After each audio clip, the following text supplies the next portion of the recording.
We have been so brainwashed to the point that even the obvious lies, we hear them, we know their lies, but we can't get ourselves to unbelieve.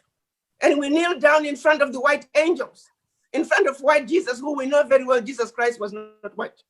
We were systematically brainwashed. We were systematically put in the state of mind that we are in. The instructions that the missionaries were given in terms of how to deal with the African. Remember, when they came to Africa, they found very resistant people, very well-established religious, educational systems, people who were so strong that they didn't know how they could conquer Africa unless they addressed the issues of Africa from the core. So they set out a process of letting us believe that everything to do with Black and African was bad, and everything to do with white was better. White and European was better.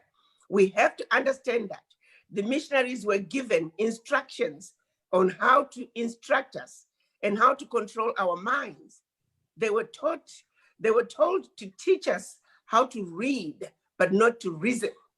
It was a systematic process, specific instructions on how to handle a Black person in order to get them where they wanted us to be.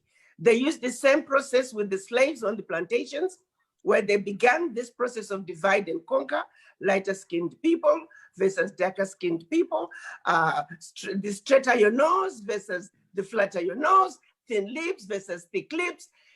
It was a process that we have been put through. We have been trained to self-hate. I use the example of religion, and I use an example of myself growing up in Zimbabwe. The British did not come to Zimbabwe until 1896. Prior to their coming, we did not know of white color or Black color. We were Africans. We were Africans. But the missionaries came in and they told us about Christianity. They told us about Jesus Christ. They told us about the angels who were white and the devil who was Black. Then they turn around and say, the angels are desirable. They do the wonderful things. We must aspire to be like them. And they said, oh, by the way, we may not look like this white sheet of paper. Besides, remember, they introduced the color white and the color Black. We didn't have that. So we know how Black looks like. We know how white looks like.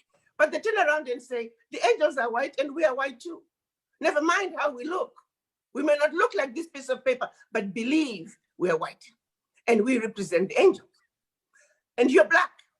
You may not look like this cover of my phone, which is Black, but you represent the devil. The devil is Black, the devil is evil. We all must run away from the devil. You don't want to represent the devil. Oh, by the way, you may not look like this Black piece of paper, but you're Black too.